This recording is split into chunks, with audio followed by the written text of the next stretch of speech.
by the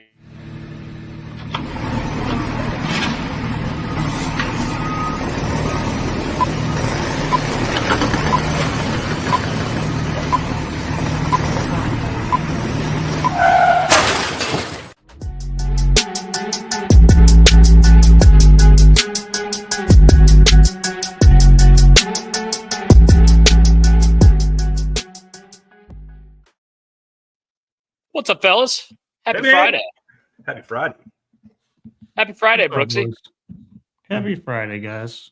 Brooks, you look like Ricky Fowler at the Waste Management yesterday. Just covered in camo. I didn't watch, so I. You didn't see the memes on the internet? Ricky Fowler wore all camo, head to toe in camo yesterday at the Waste Management. He's at war. So good. And he withdrew this morning. No, he didn't really? Yeah, he did. Oh, for what? What? I don't know, actually. I don't think he he played playing? very well yesterday. But he did withdraw this morning, I saw. Anyway. The only thing that could have made that out the better is if he was actually hitting orange golf balls. Like how the only thing I really saw was what's his name? Jason Day's sweatsuit. That was last week. But yeah, that was ridiculous. Yeah, that's the only thing I saw. Clothing brand that he has that he's sponsored by now, I guess it's called Malbon. Yeah, they put it up on their on their website, on their website, the sweatsuit for $300. So they're obviously just trying to sell shit, and he's trying to grow a brand. But good for them. Yeah. What's up, Antonio? How you doing, buddy? Hey, buddy. Talking about Orioles. Talking about Orioles. It's been a one day of a Friday so far. That sucks. Yeah, we are going to talk some Orioles. I feel you, Joe. I'm having a whirlwind of a morning right now. Yeah, Brooks is having a day. So we're gonna I'm gonna be the minister of happiness today, and just keep smiling. Try to get Brooks' spirits up. It'll be fine. Before we get into some baseball stuff, we have to talk about what happened last night at the NFL Honors. It's an honor. It's an honor. First time in 21 years, the first team All-Pro quarterback did not win the MVP. We had such people as Dan Orlovsky and Emmanuel Acho switching their votes between the first the All-Pro ballot and the MVP ballot. Apparently, they split their votes. They thought that was the most fair thing to do because they were both deserving. I think that's bullshit. Just pick the best player. Dan Orlovsky is getting absolutely roasted on ESPN this morning, trying to defend his take, by the way. What do you guys think about this? Do you think Josh Allen deserved it over Lamar Jackson? Clearly, if you look at the stats, Lamar was better, but Josh Allen team did a little bit better, went a little bit further. What is your perspective on it, Brian? Let's go to you first because you got Mardi Gras baubles on your neck. Got my Mardi Gras beads on for the Super Bowl down in New Orleans. Heck yeah. I actually have a tutu behind me, but I'm not putting that on, and you're not going to be able to see it anyway. You need to say why not? But I listened to what Orlovsky had to say and his reasoning, and look, I'm not going to fault him. He thought that not just looking at stats is not the way you pick an MVP, and in my opinion, he's correct. Because what's the point of the voter? What's the point of having a human being vote for this stuff? I mean, he thought that Josh Allen was more valuable to his team. If you remove Josh Allen, they would not win as many games if you remove Lamar Jackson, because Lamar had all the help. And we talked about having help isn't a detriment to Lamar, but I get where they're coming from. Look, they could have voted for people who voted for Saquon Barkley. I'm not going to argue either. This is one of those years where there were 5 people that legitimately could have been the MVP. Hell, even Jamar Chase could have been the damn MVP. So. Yeah, there was a voter that had Lamar Jackson 4th on his ballot. He had Saquon and Joe Burrow ahead of Lamar, which is outrageous. I mean, if you're comparing, I understand putting if you even have the argument that Saquon, I can understand that. The Joe Burrow thing, Lamar had better numbers and on a better team. Like there's no argument for Joe Burrow against Lamar Jackson. There is an argument for the other guys. I'll give you that. Now I'm going to say this. If I had a vote, I would have voted for Saquon Barkley. I think he is, without a doubt, the best player this year. And a running back is never going to win the damn MVP ever again, because this seems like a quarterback award. Most recent non-quarterback to win this award. Do you guys know who it was? Adrian Peterson. AP. Adrian Peterson. I guess I should say AD. goes by AD, AP, you can go either way. Yeah. People used to call him AD, but now if you say AD, like the kids don't know what that means. They think you're talking about Anthony Davis. Yeah. Well, that's fair. Yeah. Yeah. I guess to play devil's advocate here, you could make the argument that like Joe Burrow was meant more to his team, right? I mean that team wouldn't have been even sniffing the playoffs, let alone having a chance in the last week of the season if he wasn't there. I mean, they'd be like a 5-win team. Yeah. I mean, it just depends on how you want to look at it. I don't disagree with Acho. I disagreed with him earlier. The more I think about it, I don't disagree with him. It's an opinion-based award. It's not a stats-based award. So Yeah. that's why these awards are kind of imperfect. And so much stock into them.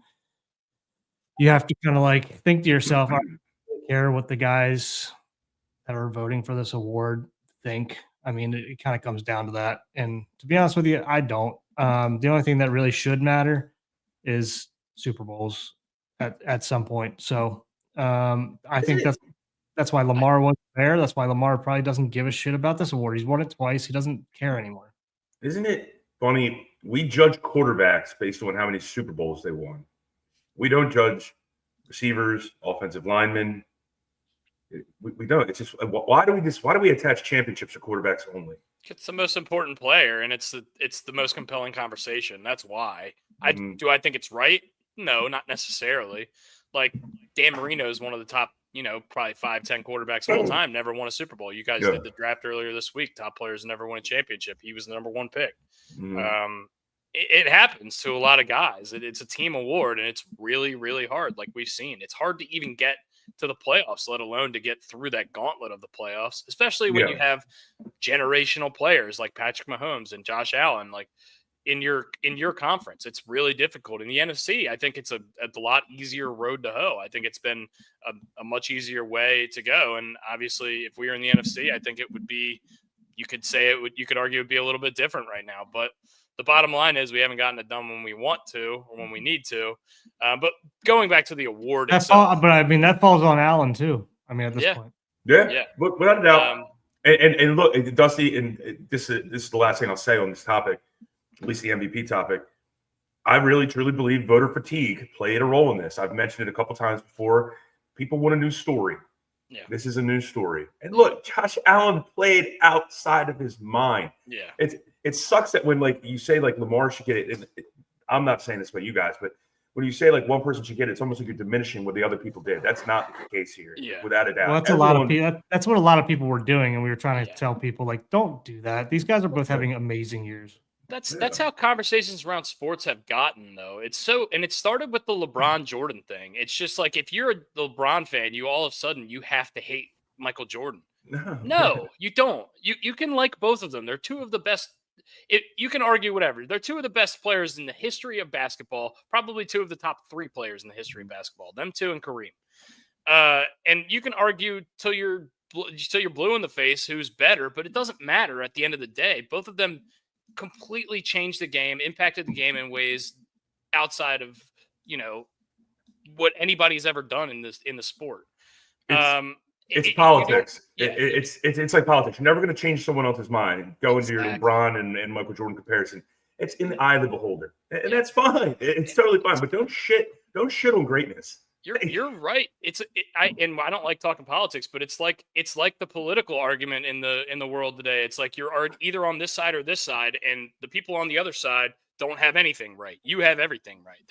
That's not the way the world is. Sometimes they're going to be right on some things, and you're going to be right on some things, and you got to collaborate. Anyway, it sucks that we live in this world that's so competitive and so comparative. Comparison is the thief of joy, as we have heard many times. But we can argue Josh Allen versus Lamar a lot. I think Lamar last year won the MVP with subpar numbers. You could say, and I think that turned a lot of people off. I think McCaffrey, a lot of people said could have won last year. Tyreek Hill could have won last year.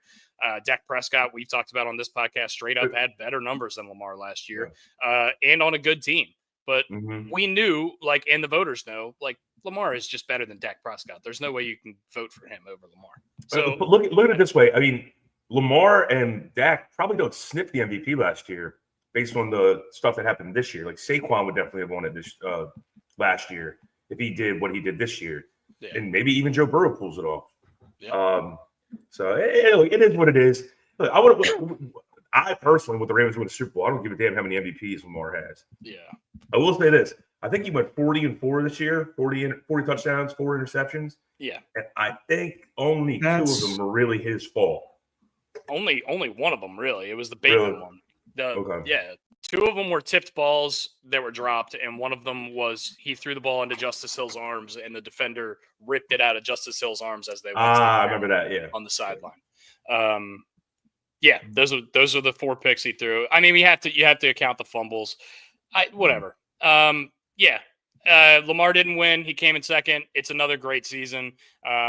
People are going to look back on this season 20 years from now, having no context, and look at the numbers and be like, Lamar Jackson got robbed. It happens all the time in sports. We've seen it now. How many people are going to look at, the year Matt Kemp won, the year that Ryan Braun won over Matt Kemp, and look at Matt Kemp's numbers and say Matt Kemp was a way better player, but Ryan Braun was on a better team. It's you know what I mean? It's completely. The craziest one to go along with this topic is the year Ted Williams batted over 400. He batted 406. He didn't win the MVP. He went to Joe DiMaggio. He had a hit streak or something probably that year. Crazy. Yeah, whatever.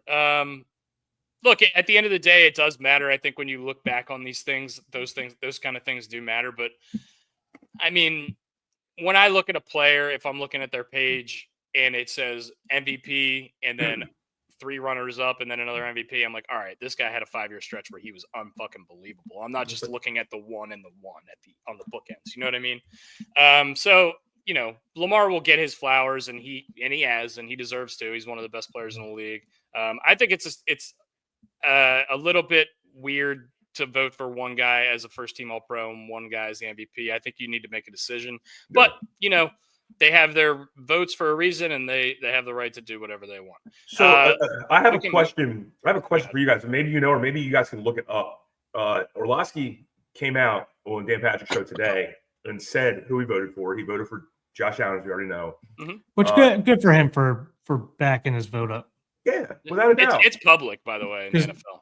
Oh, is it really? Oh, okay. Yes. And then he said he voted for co-offensive players of the year. So why can't the question I have? Are you able to do that? That's what I'm getting at is why couldn't he do co-MVPs? You could, in theory, there have been co-MVPs, but I think it's just because they both got the same amount of first place votes. I don't think it's because the writers each put like, hey, we want Brett Favre and McNair to share the MVP. That's going down a hairy. That's going to set a hairy precedent. Yeah. I was just wondering, and I've never heard anyone saying they could vote for 2 people with one award. He said he voted for Jamar Chase and Saquon Barkley for Offensive Player of the Year. So, all right. I didn't know that was a thing. I don't know. I guess. Yeah. You guys want to talk about the Hall of Fame? We've discussed Lamar, I think, enough. Do you guys want to talk about the Hall of Fame? Are you surprised Eli was not a first ballot Hall of Famer? But you can go. What do you guys have to? Before we move to Hall of Fame, how do you guys feel about Defensive Player of the Year? Surtain? You think that's I think the right it makes call? sense. I think they were one of the better defenses in the league most of the year, and he's the best player on that defense. So. I think that was one of the ones where I was like, I don't know who wins this one. There wasn't. In years past, it feels like there's been 2 or 3 guys that like hovered above the rest of the league, and this year it felt like it was kind of wide open at that position. Probably TJ if he plays all year, but yeah. And TJ still doesn't have one, right? I think he got one last. I think he got one 2 years ago. Last year was Myles Garrett. Last year, it's Myles Garrett last year. I think 2 years ago, TJ got it. Okay, I'll look it up. Yeah, I can't remember. I feel like he did one of the years. Defensive Player of the Year. I was gonna say one of the years I feel like he got it. One of the years we were all like, "How could you not give it to him?" But I couldn't remember which year it was. He won in 2021, so 3 years ago now. Wow, that's crazy. I was happy to see that Surtain got it. Now I don't know any stats, and it's hard to do stats with cornerbacks because if you're a really good corner, you don't get stats because they avoid you. So they being the quarterbacks and the other teams. So I was happy. I'll see. It just didn't go to the leading sack guy. It's almost like the conversation we're having about quarterbacks getting the MVP all the time. Look, the top defensive end shouldn't just be the de facto defensive player of the year. Yeah. I still firmly believe, and you, Dusty, kill me if you want to kill me, go ahead. I still think Ndamukong Suh should have won the Heisman Trophy the year that he came in second. I forget who the fuck won. I think Johnny Manziel won that year, did he not? Or that's way earlier. No. But he would. I remember watching Ndamukong Suh at Nebraska and be like, this guy can't be stopped. Like he looked like he was a steamroller just going through children. So he came in fourth that year. The three guys that were in front of him, I'll give you hints. Let's see if you guys can guess. Let's do a little trivia on this. First place, running back, Alabama. Second place, Stanford running back. Third place, Texas quarterback. Ooh, all right. I'm going Mark Ingram. Mark Ingram is correct. Toby Gerhart? Toby Gerhart is correct. Oh, yeah. What was the third person? Texas quarterback. Is that I can see his face in my Colt head. McCoy. Colt McCoy is yeah. correct. Look at that. Running the gauntlet there. Woo! Yeah. I didn't even need to play that game. 2009 Big 12 championship game. Ndamukong Suh had 4.5 sacks in the Big 12 championship game. Absolutely interior lineman. Yeah. I don't hate that at all. I think there's a lot of people who are in that boat. Mark Ingram, obviously, being the huge name, and he used to do the thing with the gloves with the A's on it. So he had all the attention in the media. Anyway, former Raven great Mark Ingram, by the way. Big trust. Let's move on to Hall of Fame stuff. Only 4 people got into the Hall of Fame, smallest class since 2005, I saw. Antonio Gates and Jared Allen, only members of like the regular vote to get in, and then there were 2 senior committee votes, players that got in via the voter, which was Eric Allen and Sterling Sharp. And I saw the videos of Shannon telling Sterling that he was going to be in the Hall of Fame, like a surprise video, and it's really, really awesome. You should watch it. I want to watch that because I know that was a big deal for Shannon, and I mean, you've never seen his Hall of Fame speech. It's stellar. Yeah. He talks about his brother at length in his Hall of Fame speech. And just a really awesome moment. Sterling Sharp, of course, 5-time Pro Bowler, but a guy who got his career cut short due to some unfortunate circumstances. What do we think about Eli not getting in first ballot? Vinatieri didn't get in first ballot. Steve Smith, Torrey Holt, Reggie Wayne still not in. Terrell Suggs not in. To a lot of Ravens fans' chagrin. Marshall Yanda not in quite yet. What do we take away? And what was the biggest snub, quote unquote, in your estimation? Or were you happy with the class? Take it however you want to go. Let Brooksy go first. Balls. No, let Brooksy go first. Go ahead, man. Yeah. I mean, we did our picks yesterday, so I got one of them right out of the 4. So, I mean, you kind of know where I feel on this. I still don't see how Reggie Wayne's not in. I think Reggie Wayne's a step above Torrey Holt, but I still think Torrey Holt needs to get in at some point. I'm not surprised he didn't get in this year. Like, realistically, I'm more surprised that Reggie Wayne didn't get in. Do you have Reggie Wayne over Steve Smith? Yes. Yeah. Okay. By a lot. Yeah. By a lot. Okay. In my opinion, that's my opinion. That's fair. And in my head, that's really close. Like that's. What was the other one that I picked? Vinatieri. Shocker. See, the only reason I think, like everyone says, like, oh, he's a kicker, he shouldn't be a first ballot Hall of Famer. Like, if there's ever a first ballot Hall of Famer, it should have been as a kicker or a punter. It should have been Vinatieri. Yeah. I mean, you can't have the greatest at a position not be a first ballot, right? I mean, am I stupid for thinking that? You're not, and it's not just greatness in stats. It's also greatness in championships, greatness in clutch moments, greatness in like some of the most iconic moments of the last 25 years that guy was involved in. Straight up, like you can't take that away from that guy. Right? No, I mean, and clutch kicks in the Super Bowl or to get them to the Super Bowl in the snow tuck rule game. Like the craziest field goal kicking expedition we'd ever seen up to that point. Like this is back when kickers were missing 40-yard field goals regularly. plus Which it seems like longevity. we're back there. The length of time he played. Yeah. Maybe that last Colts year where he was just abysmal, maybe that hurts him. Who knows? McAfee pretty much said without saying that he was not healthy. That final year. Yeah. He's like I'm not gonna out him. He's never gonna say this is the issue, but I'm kind of saying this is the issue. Well, maybe he should have just retired. That's self-awareness as well. Eli, Well, not he getting sat out. in for- He had to sit out a few games that year because of an injury. So. Oh, did he? But Eli's going to get in next year. Eli will get in eventually, so I guess I'm not super upset about it. But look, I mean, I gave my opinion yesterday. I think that guy's a Hall of Famer. When I hear that name, I immediately think Hall of Fame. So that's the old Francesa way of thinking. You hear the name and immediately say yes or no, Hall of Famer. You don't look at the numbers. If you have to look at the numbers, then they're probably not a Hall of Famer. I love Francesa. I do not like Francesa. I do not like Mad Dog Russo, but they're hugely influential media members. So we have to, Peter King tells a story. He used to have a Hall of Fame vote. This is when they got like in a room. They physically be in the room, and someone stands up, and they have a 15-minute window to nominate a player.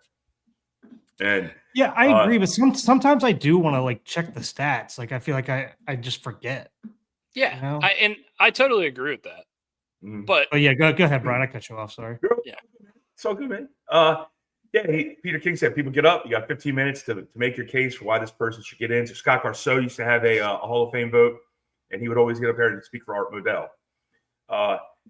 Peter King said one time, whoever it was, I forget the name of the person, stood up and just goes, Joe Montana, and then sat back down.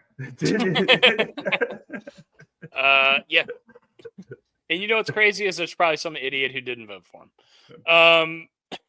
I don't know how it works in the NFL. Is it majority or is it 75% like 80%, baseball? 80%. 80%. Okay, so even tougher criteria. Yeah. Wow. But they have I think NFL has something where they work in where like the actual members have a portion of the vote as well. I thought living members, but I could be wrong on that. That might be something we need to look up. I feel like that's what I remember hearing. I like that idea. I think living members of the Hall of Fame should have a say. Yeah. You guys have elected we have said that about the Major League Baseball Hall of Fame too. So yeah. That's the dumbest one in my opinion, and the one I care the most about, unfortunately. It says this class was chosen by the Hall's board of selectors in a virtual meeting in January. So it doesn't sound like they have any other voters other than the people that are in that virtual meeting. Anyway, giving flowers to those who made it. Good for Jared Allen. Good for Antonio Gates, Kent State basketball legend Antonio Gates. I thought he'd get in, but I'm surprised he got in on this one. Second ballot, though? I mean, he's one of the top 5 tight ends ever. Hey, I guess you're right. Yeah. I didn't realize this was his second ballot, actually. Yeah, second ballot. Orlovsky had a great line today. He goes, now I've helped 2 people get in the Hall of Fame, Calvin Johnson and Jared Allen, because Jared Allen is the defender chasing him when Orlovsky I love that. I love how self-deprecating he is. He understands. You have to. Especially when when you make one of the biggest bonehead decisions in history. Well, the one thing that bothers me though, and so Ryan Ripken had an interview with him yesterday while he's down there at Radio Row. Mm-hmm. Like people tend to talk about how like he didn't have a good NFL career, so he doesn't know shit about the NFL. Like, no, the guy that doesn't translate. First of all, he knows more than you or I because he was there, he lived it. He's been a football player his whole life. He was a very successful college player. But I mean, you don't have to be good at football to like he sat there in the meetings. He understands the game. He probably understands. I mean, look at Bill Belichick. He's not a Hall of Fame player. You know what I mean? He played 12 years in the NFL. That's like 4 careers in terms of Orlovsky. Oh, yeah, I think the average seasons. Holy shit. Yeah. Played 12 years. And so, yeah, like Brooks said, he sat in these meetings. He's a very knowledgeable guy. Doesn't mean he doesn't know.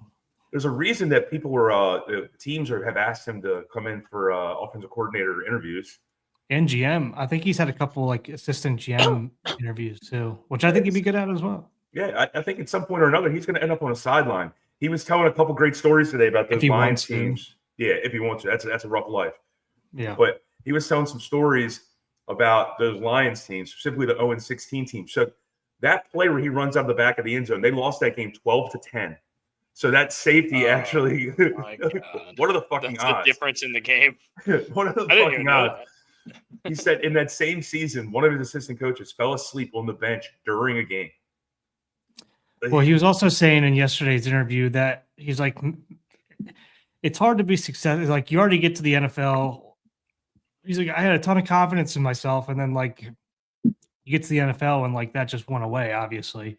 And that's pretty easy for anybody to do. But he's sitting there, he's trying to figure out the league and everything like that. And he's sitting there in Detroit, and they're 0-12 at this point, and his quarterback coach is sitting there with a college team's book binder inside of another binder because he's studying for a head coaching interview coming up. Mm-hmm. And he's just while they're going through an install against somebody on Monday or Tuesday. Yeah, like that's bullshit. I mean, do that at home, man. Like, I don't. You should be preparing, and I don't care if you should be trying to advance your career, but like, not at the expense of like your players. Yeah, and I mean, think about how bad the Lions were run. You had 2 first ballot Hall of Famers end their career early because your organization was so shitty, and Calvin Johnson and Barry Sanders. And we may be talking about another and Matthew Stafford if he didn't get traded. But look how the Lions are doing now. Now they're biting kneecaps off. Yeah. Next year they got rid of the curse. They got rid of the curse of Calvin Johnson. They finally gave him that $1 million they were refusing to give him or whatever. Next year's first year of eligibility class for the NFL Hall of Fame is loaded. Drew Brees, Larry Fitzgerald, Jason Witten, Frank Gore, and Phillip Rivers would be the next couple guys on the list that I would talk about here. And then there's some other guys. Geno What were the first couple you said again? Sorry. Des Bryant, Greg Olsen. I said Drew Brees, Larry Fitzgerald, Jason Witten, Phillip Rivers. All 3 of those are getting in. All 3 of those people you just said at the beginning are getting in first ballot. Vinatieri, Suggs, obviously returning, and then we got a bunch of other guys too. That's what's also weird here is they left a spot open where they could have put somebody in because next year, a lot of these guys that we're talking about right now that were up for grabs, they're not going to sniff it because those first 3 names you gave are all timers and they're going to get in. Brees, Fitzgerald, and Witten all first ballot, but Antonio Gates didn't get in first ballot. Witten. Yeah, Antonio Gates didn't get in first ballot. So Witten doesn't have the accumulation stats that Antonio Gates has. Maybe he's more famous because he played in Dallas. I don't know, but definitely Brees and Fitzgerald first ballot for sure. Would I be surprised? No, because like you said, the Dallas thing. But like the first 2, I'm 100% agreement with you guys. Like those are no brainers. The third, I'm like, I'm not sure. Like he could get it on the 4th ballot. I'm not sure. I have no idea what's going to happen with him. Yeah, and then Frank Gore and Phil Rivers are, different I love conversations. Frank Gore. Well, I love both of them, but I love Frank Gore too. That man just played till the wheels fell off. You know how I am about Phil Rivers. I'm a big Phil Rivers guy. Not a first ballot Hall of Famer if Eli's not though. There's just no way. Witten has more receiving yards than Antonio Gates. Gates is 4. Kelsey's 3rd. Wow. Witten's 2nd behind Tony Gonzalez. See, that's in my head. Antonio Gates has way more receiving yards. Maybe Witten is just better than I remember, and maybe this is why we need to not do the. I wonder if he played longer and just goes straight to the Baseball Reference page, to the Pro Football Reference. Yeah, page. Gates had 11,841 yards. Witten has 13,000 and change. Oh wow, so 1,200 more. That's crazy. Yeah, but he played almost 40 more games. There you go. And he has more receptions than Antonio. Antonio Gates only had 955 receptions. Witten has 1,228. And also, Antonio Gates played basketball in the MAC, so that should be taken into account. Kent State lore. Kent State has put out a couple of fucking studs, Julian Edelman and Antonio Gates. Julian Edelman, quarterback, Kent State. All right. We have exhausted our football talk for the day, except this is our last thing we're going to do because we didn't do it yesterday, which our dad nicely reminded us of. We have to pick a winner in this Super Bowl game because we haven't done it yet. And after we do that, we're going to transition into baseball and Orioles stuff for the remainder of the pod. So, without further ado, the line is Kansas City -1. And this is going to be our last pick of the year, gentlemen. We picked a lot of games this year. Yeah. What do we think is going to happen on Sunday? Sunday at Brooks. 6:30 after Tails is called. Mhm. And all of us win money on Tails. I think it's been heads for like what 3 or 4 years in a row or something. Like that. After Travis Kelce, who has caught the first pass in the past 2 Super Bowls, catches the first pass for 3 straight Super Bowls. Yeah, who's going to win the game? We need our graphics up for our parlays and our lock bets as well. Yeah, parlays, lock bets, and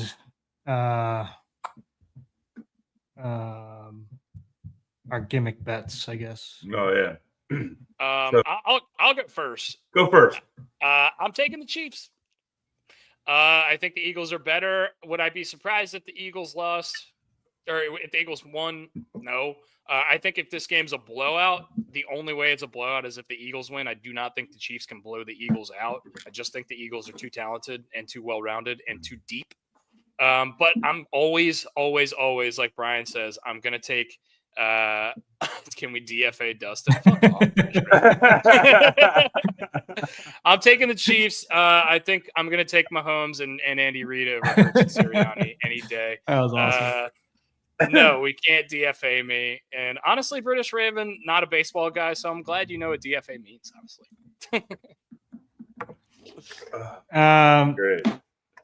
It's I keep going against the Chiefs, and I'm going to keep doing it, and I keep being wrong. But I'm in agreement with what we talked about yesterday. I think the only way that the Eagles lose this game is if they beat themselves. So I just think they are so much more talented. So yeah, give me the Eagles. But I wouldn't be surprised if it went the other way, like I said. Brian? I'm going Eagles. I think the Eagles actually win by 2 scores. I think they're going to have to. They can't win by 1. Nobody can beat the Chiefs by 1 score. Yeah, like I said yesterday, if it's a 1-score game, I'm taking the Chiefs live because I'm taking Andy Reid and Patrick Mahomes over Nick Sirianni and Jalen Hurts. But the Eagles are a better squad. That offensive line is extremely studly. Saquon Barkley's average touchdown run this year. Do anybody want to guess how far it is? Average touchdown. Average. He has 20 touchdowns. His average length. 40? It's probably like close. It's probably above 30 because Jalen Hurts gets all the goal line touches. Mm-hmm. It's 32 and a half yards. His average touchdown run. Not surprised, but that's crazy. It's nuts. So I just think they're gonna throw the ball a lot to start, soften up that D, and then they're gonna start pounding with Saquon. I'm taking the Eagles, but the Eagles have to be up by 2 scores in the fourth quarter, where Patrick Mahomes and Andy Reid are gonna come back and win that. What do we think about plus 750? By the way, on this bet, Eagles to win the first half, Chiefs to win the game. Ooh. Plus 750. So Chiefs come back in the second half and win the game. I think those are tasty. I think that's tasty. I think that's the only way that the Chiefs would win. I don't think they're going to get out to a lead and keep a lead. So I don't know. I mean, there's any way that they can find a win, they will. And I've seen it. I mean, we've seen it how many fucking times, and you guys, 2 of us, are still betting on the Eagles. I know. I've said it like the last 10 weeks, like it's got to happen at some point. And it just keeps not happening. So yeah. I've said it for the last 5 years. I'm scared to draft Derrick Henry in fantasy because at some point he's not going to be Derrick Henry anymore. But he's just a freak. He's going to be Derrick Henry forever. He had 1,800 yards this year. Last game of the season. Can't hold anything back. By the way, Diana Rossini interviewed Derrick Henry last night, and he asked him what he wanted to do for the future of his career. He said, "I want to retire a Raven." Yeah. Really like hearing that out of the big fella. I want you to retire a Raven too, and I hope it's not for fucking 8 years, dude. Keep running. Anyway, those are our picks. I'm going KC. The boys are going the Eags. and we're gonna see who's right. And we'll get our season-long bet going. I don't even know if we picked what the loser has to do, but I know it's me. So we'll figure it out. Maybe I'll go to the 999 with Brian, and I'll do No, something we stupid. get no. Yeah. Me and Brian get to figure out what this is. You don't get to just choose what you're gonna do. We Okay. get to Because brainstorm. I know you would enjoy the 999. Yeah. We can do. I wouldn't be sure. that. Let's do something that I'm gonna hate doing, which is probably gonna Well, make me public speak or something. maybe we'll do something down at spring training. What? Can I do my 999 thing at spring training? No. Wearing a hot dog? Can you pack a hot dog? Yeah, No, I that's got way too much. We might do that for fun. All right. All right, keep going. Keep going. Yeah. Let's transition into baseball, guys. Mhm. We've talked enough football. There's only one football game left. There's 162 baseball games coming up, plus more hopefully in the playoffs. More than one series. We are hoping and Yeah. praying. Testicular festival for Dusty. Oh God. Could be. Brooks gave the eyes like he is excited about that. Brooks's face. That's a good idea, Joe. Not a bad idea. Been pretty quiet in baseball as far as like big free agent signings go. The only thing we've gotten in the past week is Pete Alonso is re-signing with the Mets. It's 1 year, $30 million with an option for a second year for $24 million, and it's a player option. So basically, this is a 1 year, $30 million contract, and he's going to test free agency again next year, unless something catastrophic happens this year, I would imagine. He was looking to reset the market for first baseman with a $31 million per year annual contract. Obviously, he did not get it based on the contract I just laid out for you. I would imagine Pete Alonso is not a very happy camper right now based on the contract he just ended up with to stay with the Mets. What do you guys think about that deal? Do you like the deal for the Mets? Do you like the deal for Alonso? Do you think Pete Alonso's pissed like I do? Take it wherever you want to go. Brian and your baubles, you go first. Yeah, I think he's pissed as hell. Look, 54 million is 54 million, but long-term stability was really what he was looking for. I think he's going to end up probably being a fucking cancer in that locker room based on what I guess you guys were talking about in a couple podcasts ago about how it was like a very difficult contract to deal with the Mets. The Mets were frustrated. Pete Alonso was frustrated. It sounds like he's getting like sat at the kiddie table at Thanksgiving. Yeah. It's really what it sounds like. Now, 54 million, I'll sit at the kiddie table. I'll eat the kiddie table. Okay. But you know, it doesn't seem like a good situation. But I do like him. I do like him in New York. He fits in New York. Like he it's very hard for you see players crumble a bunch to the New York media, to the New York fans, and he's held up pretty well. So, Brooks, what do you think about the poll? I think he's mad. I don't think he's terribly mad. It's a decent. I think he's mad that he didn't reset the market, that he didn't get what he feels like he's valued at, which pisses off any player. But I don't think he's terribly mad about going back to New York. I think he likes it there. I think he handles it well. But yeah, I'm not surprised, especially what we were saying earlier. But the owner was pretty pissed off about some of the terms that were coming through, and apparently some of these terms that are coming through that Scott Boras is throwing out there now is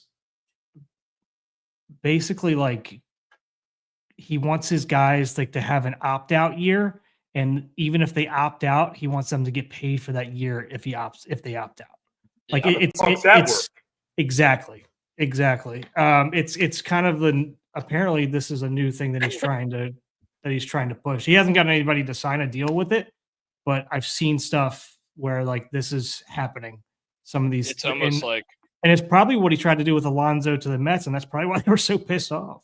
It's like a player buying himself out of a contract almost. It's very bizarre. That's exactly. So there was rumors, and I mean, I think there was a report that Pete Alonso got a 3-year, $71 million offer from the Mets, and he decided to go this route instead with the shorter deal, a little bit less money guaranteed. Honestly, I thought Pete Alonso was going to get a lot more money than Tony Taters coming into this offseason. he basically got the same deal as Teoscar Hernandez got. It's a very similar deal. I just don't get it. I mean, the guy's talking 40 home runs. Like, if he's healthy for 162, he's hitting 40 home runs no matter what. I have to imagine that he had better offers, right? And then I think he just waited too long, and there was just no. He kind of weighted himself out of any kind of leverage. I wanted to text Barletta yesterday. If you're the Mariners, you can't shell out 4 years, 90 for this guy. Like, there's no way you can tell me the Mariners can't hit the broadside of a barn. They got one of the best center fielders in the league, one of the best catchers in the league, and they still can't hit. I go sign Pete Alonso. He hits 40 home runs a year. I don't get it. Whatever. It could have come down to. It could have come down to. You're all good. It could have come down to geography. Maybe he wants to East Coast. I don't know where Alonso's from. He went to Florida. I don't know where he's from. I know he went to University of Florida because I still remember the College World Series where he was hitting 490-foot homers with those metal bats. Mets potential lineup: Francisco Lindor, Juan Soto, Pete Alonso, Brandon Nimmo, Mark Vientos, Jesse Winker, Francisco Alvarez, Jeff McNeil, Jose Siri. That is a stacked lineup.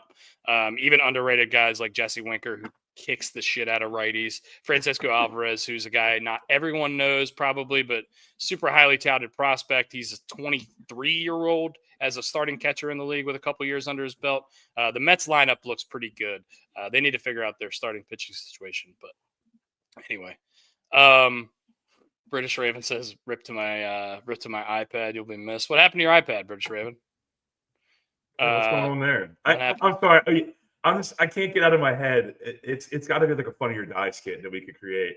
You're talking about Pete Alonso with those metal bats hitting 490-foot bombs. I just want to see the home run derby one time with these major leaguers having metal bats. Yeah, the kids are out there and just getting picked off by the line drive. Dude, not only that, like if this ever were to happen, they'd have to move everybody behind the screens. They'd have to take everybody out of the outfield. And I mean, it would have to be done with a freaking pitching machine, because who would want to be throwing to these guys if they accidentally hit one up the middle and somebody's not all the way behind an L screen. I'm just picturing. I'm picturing Squid Game, red light, green light. There's people getting picked off. That's seriously like kind of what it is. Oh, my face is so red now from laughing so hard. I'm picturing this. What? Remember when we were kids, Brooks, and there was like the iPad's battery set on fire and leaked? What? Sounds like a targeted attack, British Raven. You need to be careful. Buddy. What's going on, dude? Sounds like a lawsuit. Yeah. Sounds like some Ethan Hunt Mission Impossible shit going on there. I remember when we were kids and there was a story about Richie Sexton took batting practice with an aluminum bat and hit one out in Miller Park or something like that. I remember that. Yeah. Richie Sexton, another throwback name. Richie Sexton, dude, former Mariner. How many home runs did he have? I think he get over 400, I believe. No, I don't think so. I thought I thought he was pushing 5. No, I got you. Give me a minute. I got Baseball Reference. 306, not close to 500, but he got over 3. Yeah. God, that's a name I haven't heard in a while. What? We pulled some fucking names out. Cleveland, Milwaukee, Arizona, Seattle. When do we start pulling out like Jeff Blauser and Walt Weiss stats? You know, like what are we doing here? He had 2 years of 45 homers and another year with 39. I mean, that guy was a stud. Anyway, don't get lost on Richie Sexton Baseball Reference page. It happens to me quite a bit. Which of the Orioles offseason additions will make the biggest contribution this season? I'm going to let Brian take this because I think he has a guy named Steve in mind that might be doing just this. So there's this gentleman named Steve Sagano. No, I think it's going to be Charlie Morton. I really do think it's going to be Charlie Morton. All right, Uncle Charlie. Yeah, I'm joking with Steve Sagano, but that's what I think now. If they make another move for a decent reliever, then that's going to sway my vote. Which Orioles offseason additions will make the biggest contribution? I like your Charlie Morton pick. Under the radar. I like that a lot, man. I don't know if I can go against that. Nobody picking Steve. I will. I liked the Tyler O'Neill signing. The guy's a stud when he's healthy, especially against left-handers. Yeah. You worried him platooning takes away from his overall impact? No, because if he platoons, he's literally, they're just going to put him. What brings his average down is right-handed pitching. So I believe, if I remember correctly, it is. Yeah. And He's so significantly better against lefties. But so is Lariano. I looked at his career splits. He's nasty against lefties. So it's going to be interesting how they want to play. I know they love playing the matchup game, so that's going to be really interesting to see if that continues to play out. I would think it would mean Mullins probably playing less against lefties and Cowser patrolling center, and then letting O'Neill and Laureano play the outfield. I mean, Laureano could play center too. He's got one of the best arms in the league still. But yeah, so I guess I need to answer the question. I think Charlie Morton as well, because I think he's going to go out there and eat innings and give a solid start. I think he's going to be this year's Kyle Gibson. But with better numbers. Wow. Okay. Him being successful he was pretty good for us, man. Yeah, he was. He was still a 4-something, I believe. Yeah, but through like 180 innings. I'm not. I think it's good. I mean, if we get that again, I'd be ecstatic. I mean, yeah. I think especially if he's getting us to the 5th and 6th inning regularly. Yeah.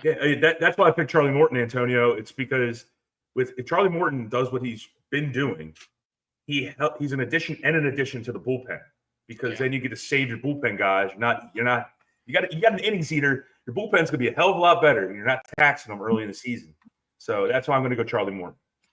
I'm gonna go with Sagano. I think the guy's stuff's nasty. I think he won multiple Cy Youngs in Japan, including I think winning last year. I know he's 35. A little bit older, but he seems like a guy who knows how to pitch. And we've seen guys come over from Japan who don't necessarily have like the 100-mile-an-hour blow away kind of stuff succeed. Masahiro Tanaka comes to mind. Even last year, the guy who played for the Cubs, who I can't remember, Shoto Imanaga, only throws like 90, 91. Really, really, really good rookie year. So I was super surprised about that. Even Daisuke, who didn't live up to his potential, actually did have a good first couple seasons. Didn't throw super blow me away kind of stuff. Did throw that gyro ball. Okay. Hopefully Steve Sugano comes out with an ephus in game 1 and sets the tone for the season. But I'm going to take him. And a little underrated guy, I like Andrew Kittredge, the guy we signed in the bullpen for like $10 million. He's been really good the last couple of years for Tampa. I think he could be a good underrated signing. I do still think we need another bullpen arm, but I do like him as a piece. Good question, Antonio. Thank you for sending that in. We have not talked about Ramon Laureano, the most recent of the signings the Orioles have made. Outfielder, I think it's a 1-year, $4 million deal. This is a guy who struggles against righties, career like 660, 670 OPS against right-handed pitching, and well above 800 career against left-handed pitching. I think it's around like 810 in his career against left-handed pitching OPS, and 869 last year. So definitely just a guy who smacks lefties around and definitely can throw it in the outfield. I don't know how his range is. He's definitely a little older now.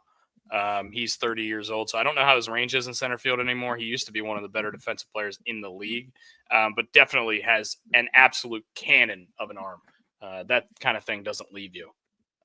So I like the player. I think he's a bench guy. He's not going to start a ton of games, hopefully, for us unless he gets hot. I don't know, man. I don't know. I mean, outfield we have Cowser, Mullins, Kerstad, O'Neill, Laureano. I mean, those all. I'll raise this point I'll raise this point. Since we have all these guys now, is this just kind of looming that there's going to be a trade here beforehand?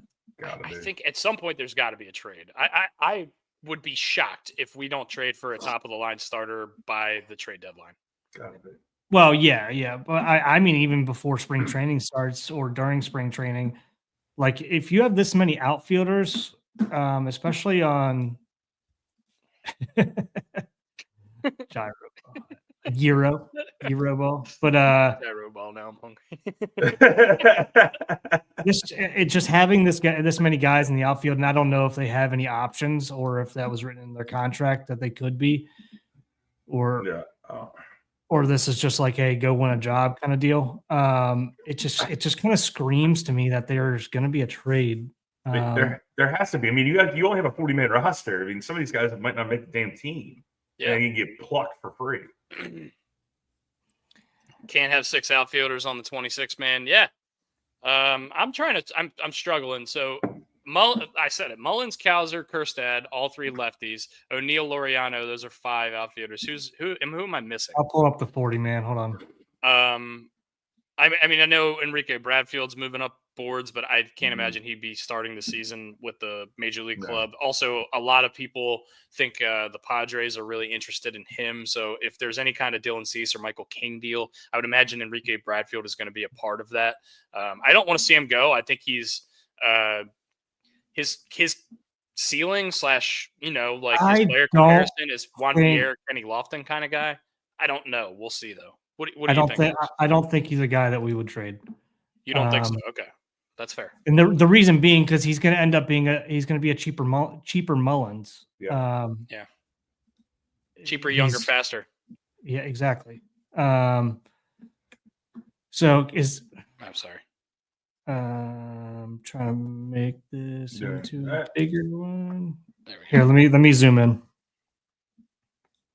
Just talking baseball makes me put the glove on. It's right behind my computer. So let's just do actives. Let's go to the outfield. That's infielders. All right. So here's our outfield at the moment. Dylan Carlson's the guy I missed. Yeah. So Daz Cameron, we signed to a minor league deal last year as well. The last couple of years, I think we've had Daz Cameron in the minors. He's not going to be a guy that's going to be playing much in the league. But I did forget about Dylan Carlson. He's the switch hitter we just signed last week. I guess we really haven't talked about all that much either. Former top prospect, had a good, promising rookie year, and then just kind of fell off. Sorry, hold on. You're good. Once again, when Brooks handles the screen presenting, everything gets weird. So that's what we love. But yeah, as you guys can see if you're watching, Colton Cowser, Kerstad, like we said, Cedric Mullins, Tyler O'Neill, Dylan Carlson, Ramon Laureano. I would imagine all those guys have a chance to make the team. Yeah, you're like Joe said, just can't have 6 outfielders on a 26-man roster. One of these guys, a couple of these guys are going to end up in AAA or DFA'd or moved. And that's just kind of the brutal nature of this game. But I mean, do you see a spot where we can clearly upgrade? Do you want to clearly upgrade in the outfield, or are you guys still worried just more about the pitching side? More about pitching side. Yeah. Yeah, I don't know where the upgrade would come, to be honest with you. I think we're kind of set. I think this is just, I mean, in terms of like who are we going to go out and get unless it's a trade? And I think if we're trading for some kind of pitching, whether it's bullpen.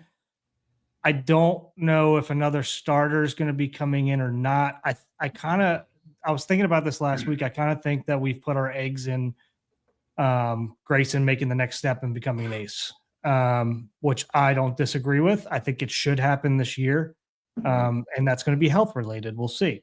But he's had an entire off season to hopefully figure out his lat problems, and hopefully there's nothing going on with any kind of why am I blanking on that on the shoulder ligament? I mean, I guess it could be rotator cuff, but I don't know. Regardless, he should make the next step, and he should be the ace this year. Plus, we do have what's his name coming back, Bradish.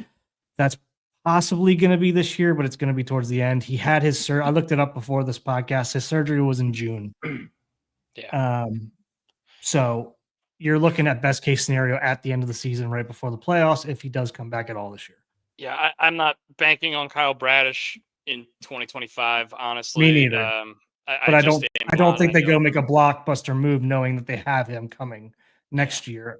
I just don't see it. Eflin going to be solid. Here's the thing, though. Like, the top teams in the league, they don't just have one stud. Like, even if Grayson does take a huge step forward this year, our number 2, it's still Zach Eflin. And there's nothing wrong with Zach Eflin. He's a great pitcher, but the Phillies have 3 pitchers better than Zach Eflin, 4 maybe.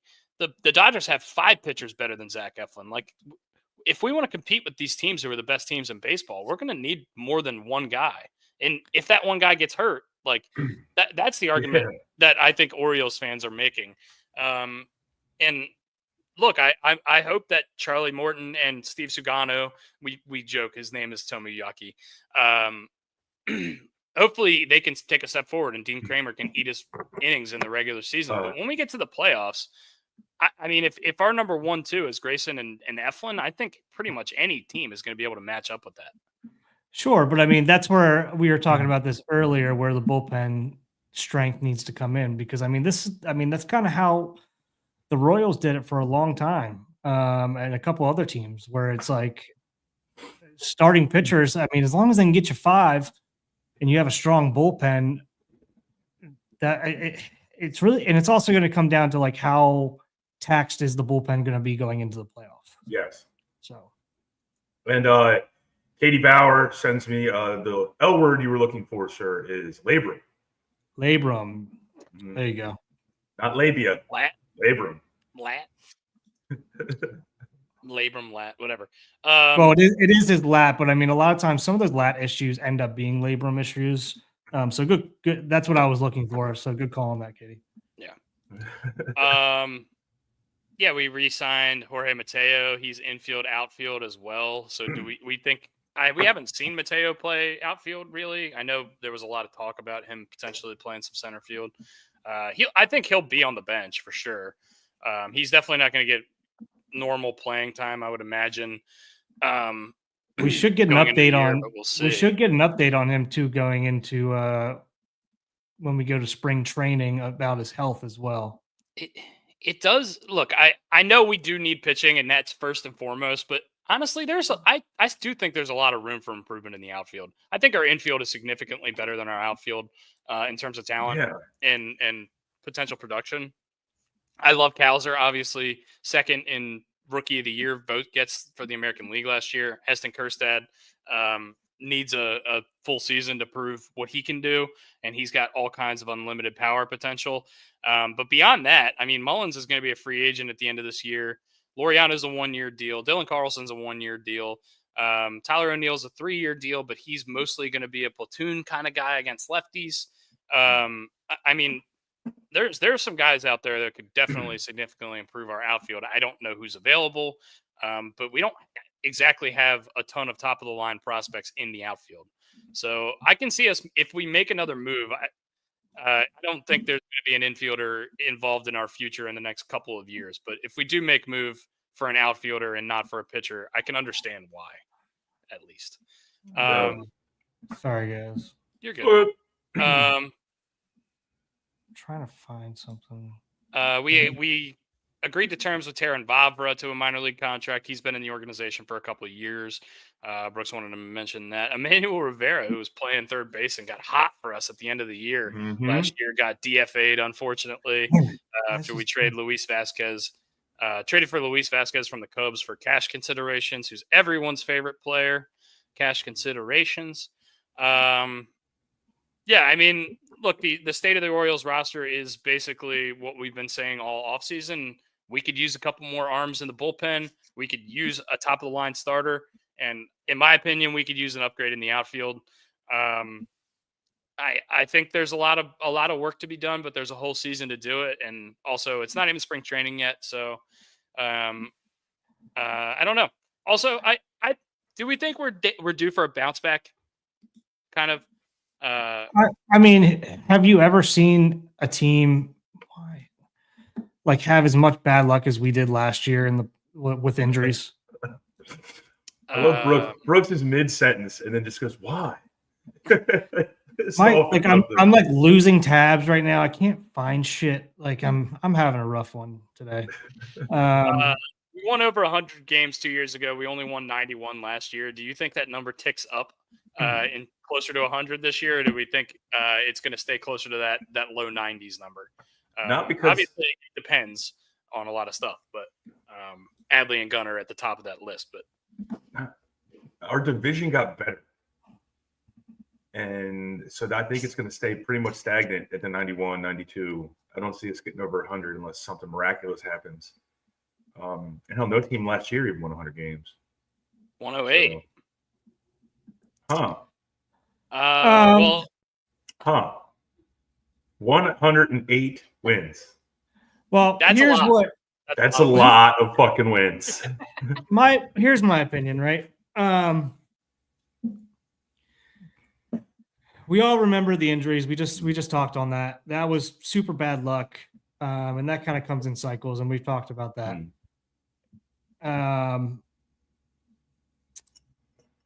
The second half last year with our hitting, there's no way it's gonna happen again. Like that should never happen again. That seemed like just a crazy fluky thing as well, where they kind of just lost the mojo. You expect Adley a lot of these guys exactly, and he was playing at an MVP level the first half. He was. I think he was in the top 5 of like betting for MVP at the time, or maybe even top 3. And all these other young guys that are on the roster, I expect to make more like another jump. I really do. I think Kalser makes another jump. Adley's going to be. Holiday should make it. Holiday should make a huge jump, right? He can't make a.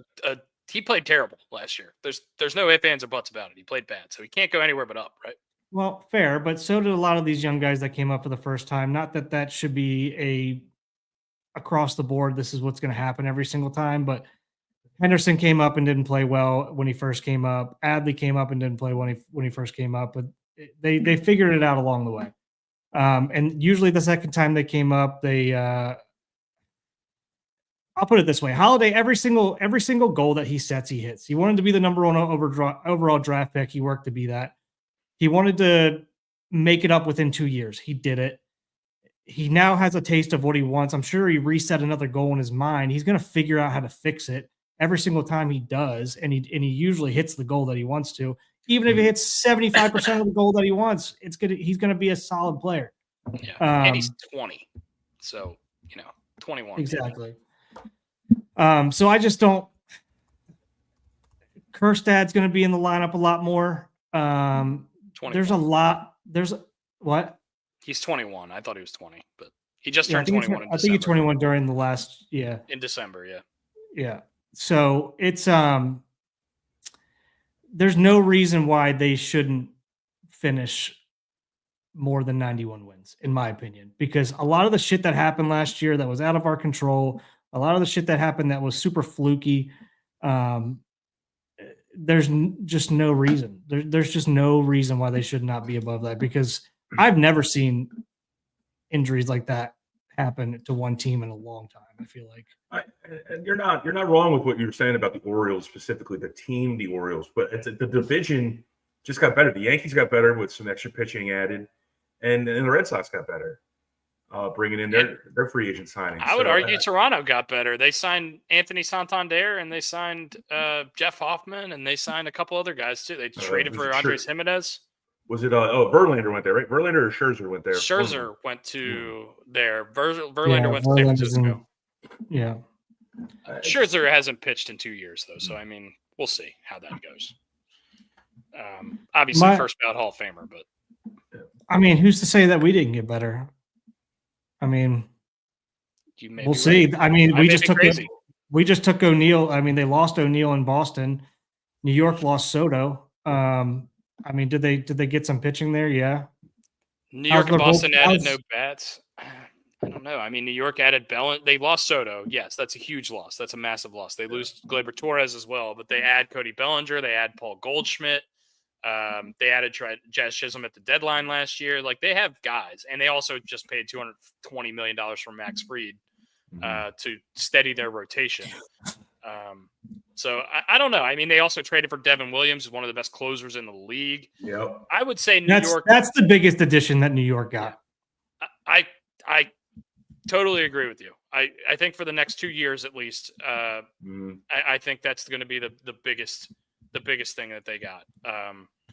That was a huge problem for them down the stretch last year, was the back half of their bullpen. Clay Holmes struggled a ton in the second half of the season. Devin Williams shores that part of their team up. Once again, you lose Juan Soto, that sucks. That guy came in third in the MVP voting last year. He's going to probably 5 more times in the next 10 years come in the top 3 of the MVP voting. So losing that sucks, but they got better defensively because he's gone. Because Cody Bellinger is one of the best defensive center fielders in the league. Now, Aaron Judge, who's a great defensive right fielder, who's been forced to play center for the last couple of years, can move back to right field where he should be. Anyway, Goldschmidt plays first at a very high level, no matter how old he is. I think they got better around the margins, which is the best way they could have done it. They had the best possible offseason they possibly could have had after losing Juan Soto, in my opinion. I agree. I do agree, but I mean, it's what are you going to get out of that? Is Judge still going to have the protection that Soto was giving him? Are these guys going to stay healthy? There's just a lot of question marks. So I'm looking at it right now. Free agents so let's go through New York since we're talking about New York. New York lost to free agency, which I don't think Rizzo hasn't signed yet, right? So free agents at the moment from New York are Rizzo and Verdugo. Notable acquisitions this year: Max Fried, 8-year deal; Devin Williams trade; Cody Bellinger trade; Paul Goldschmidt, 1-year deal; Jonathan Johnny Lasagna. Johnny Lasagna is re-signed to a 1-year deal. Fernando Cruz trade with the Reds. Tim Hill just signed yesterday, I believe, for a 1-year deal. Good luck. Alex Jackson trade with the Reds. Carlos Carrasco, minor league deal. Didn't even know that guy was still playing. Didn't know he was still playing. What? Carrasco for the Indians 10 years ago. Those are the ads. The notable subtractions here are Juan Soto, obviously, Gleyber Torres to the Tigers. Clay Holmes went to the Mets. Nestor Cortez went to the Brewers, traded to the Brewers. Tommy Kahnle signed with the Tigers. John Birdie, third baseman, signed with the Cubs. Tim Mayza, obviously, signed with the Pirates. Jose Trevino traded with the Reds. Yeah. Cody Petit, right-handed pitcher, was traded to the Cubs. So I like what they did. I just don't. I honestly think they overperformed last year. In my opinion. Let's not forget too, we've had 2 straight absolutely insane Aaron Judge seasons. And also Aaron Judge historically not super healthy. 2 straight super healthy years for Aaron Judge. So has he turned a corner, or have the last 2 years been a fluke? We'll see. Because if they lose Aaron Judge for a month, that team cannot stay afloat without him. We saw it in the playoffs last year, how top heavy they were. Outside of Judge and Soto, they could not perform, and really Judge couldn't perform in the playoffs last year either. So we'll see. I mean, if any of those guys get hurt, if Judge gets hurt for 2 months, I mean, what is the Yankees ceiling then? Because they're very dependent on him. Unless Cody Bellinger goes back to 2019 Cody Bellinger and hits 40 home runs over that short right field fence, which I guess is possible. I don't know. I'm just playing devil's advocate a little here. And the defense probably improved in the outfield too. Mm-hmm. Yeah. Let's go to Blue Jays let's just do the AL East. Free agents Dylan Tate and Yarborough. Dylan Tate is not a big Orioles alums. Huh? Notable additions: Santander, Hoffman. We know the whole deal with Hoffman. We had a huge deal to sign him. Jaime Garcia. He's been there. I think he left and he's back now. Yeah. Max Scherzer, 1-year deal. We just talked about. Let's see if he stays healthy. I still think he's going to be. I wanted him here. I think he's a serviceable guy. I think he's a great mentor as well. There's such thing as a bad 1-year deal. Yeah. Jimenez, Sandland, Walker and Straw's an interesting one. Jimenez Subtract. is the name I'm most interested in there because he gives them the flexibility to move on from Bo Bichette if they want to after this season, because both Bo Bichette and Vladdy are going to be free agents. I would imagine they're going to do everything they can to keep Vladdy there. If there's going to be an odd man out, Bo Bichette would be the guy. Jimenez can play second base at an elite level, which means he can probably move over to shortstop. We've seen him play shortstop before. And also, he 2 years ago had a really good year with the stick. Last year, he was kind of league average. If he can be a little bit better with the stick, with the defense he provides, I think he's a really, really good player for them. Also, they just needed left-handed hitting desperately. They have all righties in their lineup. They have for 10 years since Joey Bats and Encarnacion were there. Notable subtractions: Romero signed with the Phillies, and Horowitz went through that weird trade, like right at the beginning of the offseason that I forgot about. He's went to the Guardians and got traded like the next day or like within the week to the Pirates. I think the Pirates are going to be sneaky this year. What? I do too. How do you, like, not just because Spencer's a friend, but why do you trade a guy that finished like 6th in the Rookie of the Year or like 8th in the Rookie of the Year voting? Like, what did they get back in return? They got Jimenez and Straw. That's who it was the deal with the Guardians. They got Jimenez, Sam. Oh yeah. Okay. All right. Okay. I think basically what they're thinking is Horowitz. They don't see him as a second baseman. They see him as a first baseman. They know Vladdy's going to be there, so they were just thinking, okay, let's get guys we can use now for this guy who just doesn't fit their system. I think he was playing everywhere with them. Yeah. He played outfield. He played second. He played first. He's kind of Swiss pretty Army interchangeable. I'd like him in Baltimore. I mean, I'm sure he'd like to be in Baltimore. This is where he's from. Yeah. But he doesn't get to make those choices at the moment. And he's got a lot of that's another thing is he has so much team control, which makes him more attractive. So that's why I was kind of surprised. Go to Boston, Brooks. I want to see what Boston has, because I still think with Alex Bregman still being a free agent, and honestly, at this point, I think Alex Bregman's almost certainly going to end up back with Houston, which is the weird. We've heard a lot of weird stuff about that, especially since they traded Kyle Tucker. Yeah. Saying that I've heard a lot of weird stuff about how if he signs back there, he might be playing second, and Altuve would move to left field. But this is a real thing that's been happening. But I mean, look, Garrett Crochet and Walker Buehler; those are two top of the line potential starters that they added. Aroldis Chapman, we know how good he is. Justin Wilson, another good lefty in the bullpen. They lose Kenley Jansen, who's still a free agent, I believe. They lose Nick Pivetta, who was good for them last year. And they lose Tyler O'Neill, who was good for them in the first half, but not necessarily very good for them in the second half. If they sign Alex Bregman, I think they have as good a chance to win this division as any other team in the division. I really do. I think you move Rafi Devers to first base. He's not a good third baseman defensively anyway. Trevor Story has been a disaster since they signed him, but he can't get any worse than he's been. That's just really injury wise, yeah. And they have Marcelo Mayer and a couple other guys who they have two or three of the top 30 or 40 prospects in the league, and a couple of them are ready to come up. Especially in the outfield. I think they will come up. So I think Boston's going to make a jump. I do. So Tampa's the only one that's just kind of treading water, but you know how Tampa is. They're going to win 80 games. I mean, they'll figure out a way. They'll figure out a way to win 80 games or win 90 some. We just won't see it coming. The team that's just not as talented as everybody else, but they're a pain in the ass to play. That's just who the Tampa Bay Rays are. Just are. Here's the. I mean, I like the Kim signing. He's not going to be ready for the beginning of the year. Jansen's he's fine. Stable. I like him. It's nothing. Yeah, he doesn't jump out. He's fine. Eloy, they're just hoping something works out with that. These are a couple. Those are players. Big subtractions there. In my opinion. Danny Coulomb went to the Twins, by the way. We didn't talk about that. Do we think that's a significant loss for the Orioles? I think he was one of our better relievers for the last couple of years. I'm surprised we let him walk. There must be really some big injury concerns with him, I think. Mm-hmm. I was surprised we let him walk. There has to be. I mean, especially since his ARB stuff was like what was it, 2.5 or 4 million, something like One that. much. Yeah.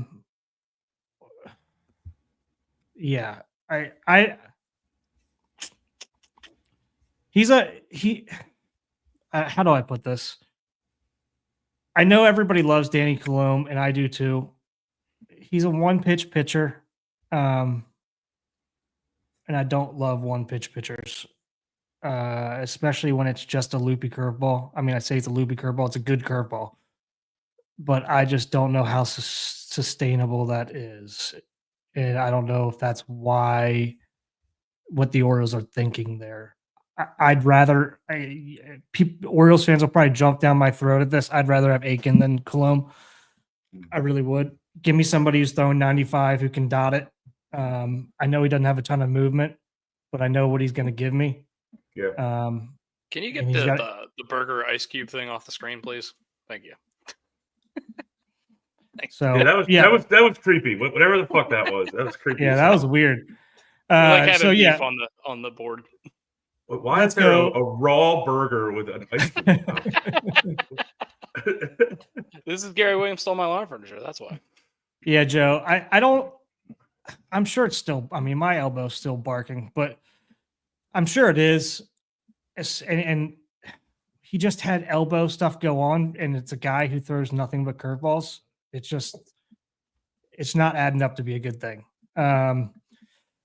But yeah, notable guys we got rid of: Webb, Colome, Slater, Jimenez, Santander, and Burns. That's a lot of firepower that left, especially at the top of this board. Notable additions here: Tyler O'Neill, which I think we all think is going to end up. Well, I think it's going to end up being a good deal. Sugano, we'll see how he transitions. I want to come back to Sugano. Gary Sanchez, I hated that deal. But I think Pigtown still is hating this deal. Like, he probably has a dartboard with Gary Sanchez's face on it. I hated the deal at first because of a lot, like the money that we paid, and then like all this. Sorry, a lot of the stuff came out that everything happened after that, and I'm like, all right, I guess this is just the price now. So I could eat my words on that one. Charlie Morton, I think, is a good signing, is a solid signing. Kittredge, I think, is going to be a very underrated signing. Carlson's a great defensive outfielder. And we already talked about Ramon here, new Ramon. John Means, I mean, he's going to be out for the entire year or most of the year. He's out the whole year. He's got to. Yeah, I don't know when he got his surgery, so because I think it was after Bradish, right? It was Bradish, Wells, and Means all in the same week. Which sucks. So he'll be gone. He'll be gone the rest of the year. Don't put it past him signing a minor league deal with the Orioles at some point, just because we know what he is. A lot of other teams probably don't. James McCann, I was not happy to see go. I'd rather have McCann than Sanchez, in my opinion. I don't get it. I just don't get it. Coming back to Sagano. So we'll see how Sagano transitions. We talked about the Japanese guys coming over and transitioning lately have been really good and seamless. When stuff like this happens, it always worries me about the balls and the difference in the balls. That's why you see a lot of people go dominate in the minor. Even the minor league balls are different than the major league balls. Yeah. And they differ from college balls, and they differ over. I don't know what the overseas balls are like, but I know they are different. I think in regards to what, seams or weight? I think overseas. Well, seams are always different. But when it comes to overseas, I think the weight is a little different too. Okay. So that's what worries me a little bit when stuff like this happens. I mean, throwing a major league ball is like throwing basically a piece of leather with no seams. Mm-hmm. I mean, it's rough and it's hard to transition, and it's hard on the elbow. That's why there's so many injuries. So maybe that'll change in the future. Who knows? But yeah, that's what I'm going to be looking for to see how well his stuff I'm assuming that's why he's already here, is trying to get used to the ball. So I want to see how that transitions. If his stuff's going to still be as good, is he still going to throw as many strikes? Because it's harder to throw strikes when you don't have good grip on the ball. That's why half the reason why people are trying to use pine tar and spider tack and they lick their fingers so much as they're trying to get some kind of a grip to get better accuracy. Yep. So that's what I'll be looking out for. If it transitions seamlessly, then what the fuck? Then I think he'll be fine. I think he's going to be a solid guy, and I think he's going to be a starter. To be honest with you, I don't know if he stays there, but I think he's going to start the year as a starter. I think he'll be a starter as well. Next CBA, we get pitching machines to eliminate elbow injuries. Pitchers just feed the pitch. Terrible idea, Joe. We're not going to do that. One of your worst. One of your worst. Adley Rutschman, 27th birthday yesterday. Just wanted real quick, Brian. Sorry to cut you off. 27th birthday yesterday. Adley in his first 3 seasons has 13.1 career WAR. That is the most by a catcher in MLB history through their first 3 seasons. So even with that terrible second half last year, Adley is on a astoundingly good pace. And also, he got hit in the hand last year, and he was never the same afterwards. Yeah. You can look at the splits. He was hitting 306. After he got hit, he hit like 190 the rest of the year. He also killed left-handed pitching and sucked against righties. It's probably something in his right hand wasn't very good last year. He definitely fractured something in that hand. Yeah, 100%. I have nothing. I don't know that for sure, obviously, but I just it had to. Between that and probably some mental shit. Such a steep decline in a guy who's been so consistent since he was at Oregon State, since he was in the minors. Like, it just doesn't happen. That's never happened to him. It just doesn't happen like that unless there's something mental going on, which I don't think there is. I think he will be back. I think he will be better than ever. Don't look now. Scotty Scheffler, 3 straight birdies, and he is in the top 10 after having a rough day yesterday. That guy is always going to play real good golf. I would love to have a rough day golfing and shoot a 69. I know. He played terrible. He couldn't have played worse, and he shot 69. Jesus. But just before we get off the baseball topic, not that we are, but I looked up the Korean baseball is the same weight as Major League Baseball. It's between 5 and 5.25 ounces. Is Oregon he Korean? State still have nightmares. Well, he played in the KBL. Didn't he play? Didn't Shigano play in the KBL? Oh, Japanese league? Oh, I didn't look at it. Racist. Yeah, I don't have much else. Oh, sorry. I got a couple more fun stats to go over. Just Orioles stuff. Let me pull it back up here. So just some interesting stuff that Pigtown has put out recently that I always enjoy his stats, and it's something that gets my mind going a little bit. I like that he does it because I just don't have the time or the bandwidth to do it. So when he comes out and does this stuff, you might as well just do a scouting report for the Orioles. So the Orioles with runners in scoring position in 2024 and on the first pitch. I guess I should say Orioles with runners in scoring position that are swinging on the first pitch. Okay, good job.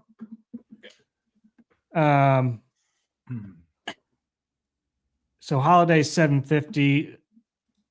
Let me just open so basically, the Orioles are having a lot of success swinging at the we first dominate pitch. On the first pitch. We need to be a lot more aggressive on the first pitch in 2025, based on these numbers I'm looking at. Until further notice, right? I mean, we need to adapt a little bit because pitchers are definitely going to. But these are the 2024 numbers, especially with a second half that was abysmal. So look for that. This is just the regular first pitch numbers, which are also very good. So look for the Orioles to do that. And I hope they're more willing to change their approach this year pretty quickly in terms of stuff like this. If something's not working that was working last year, as far as attacking first pitch strikes, if we start the year and all of a sudden something changes in like the second month, we need to be adaptable. In my opinion, we get stuck in like, hey, this worked last year, this has been working, so we're just going to stay with it. Cowser.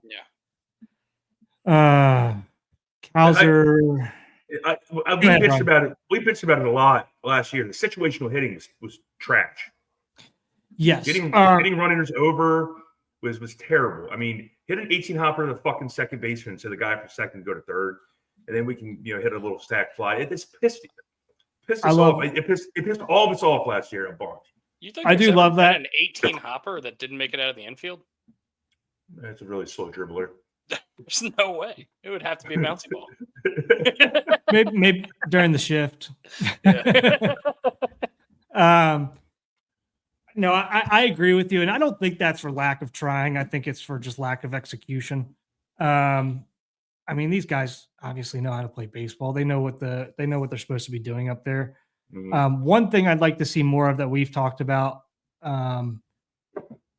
is getting some movement on the base pass and actually manufacturing some runs in terms of bunting. Yeah. We did a great job of that 2 years ago, and we did a great job of it during the first half last year, and then or probably before the All-Star break, or probably a month before the All-Star break. We ran to start the year pretty good, and then it just went away. For whatever reason, I don't know. So I hope to see a lot more of that this year. I hope that's kind of an emphasis because, like I just said, 2 years ago, that was an emphasis, and everybody was pretty excited about our running game. And we had one of the top ones in the league, and then that just disappeared last year after a couple months. And I don't know if that's because of injuries or if that's because of this or that. I don't know. So that's what I'm really hoping for that to be something that comes back into the Orioles game. Taron Vibra. I know everyone loves that name. He was signed to a minor league deal. Is that what it was yesterday? Yeah, it's a minor league deal. He's been in the organization for a couple of years, So yeah, it's nothing that you're like, ooh, yay. But I mean, it's good to have him in the minors. Let me see here. Bowman's in the minors, a minor league deal. Bauman, yeah. We talked about the all orange uniforms. I'm pretty pumped about these guys. No. Pretty pumped. I'm pumped about them. I think we showed them yesterday. Palmer said something. The City Connect jerseys or the orange jerseys. I don't know which one. I like the City Connect when it's with white pants. Yeah. Twins require a long time. Yeah. As Brooks starts doing that, as Brooks looks that up, we're going to start wrapping it up here, I think. Palmer did tweet. If you want to just go to Jim Palmer's Twitter account and go to his replies, it should be one of the most recent things. Super Bowl Sunday this weekend. Hopefully you guys have a great weekend. You're with your friends, family, whoever you want to watch the Super Bowl with, eating some buffalo chicken dip or whatever Super Bowl appetizer is your favorite. What's your guys' favorite Super Bowl appetizer? It's 7-layer dip for me. Oh, okay. Or the taco dip, whatever. Yeah, Joe. Let's do some call-ins. I'll send the call-in link out there. It's fine. Yeah, I like taco dip or 7-layer dip, whatever you guys call it. The buffalo chicken dip's a 1B for me. Damn, we should have did that. We should have did that as our draft. Yeah, we still can. We can do it on Monday. Wow. Super Monday. What? No. So what we got? We got the Chiefs. Dusty's got the Chiefs. You guys got the Eagles. Yeah. We got to tally up who won. I think Brooks won on the year. All of our games. I don't know, Brian. I didn't do any tallying during the playoffs. Let me do it right now, as we're speaking. How about that? Yeah. What's your food there, Brooksy? What's your go-to Super Bowl food? Wings. Always wings. Big wing guy. Mm-hmm. Bone-in wings, Joe. Bone-in. Yeah. I like chicken nuggets as much as the next guy, but bone-in wings is where you really get the flavor. Yeah. Oh, here. Speaking of the devil. What's up, Joe? Howdy, fellas.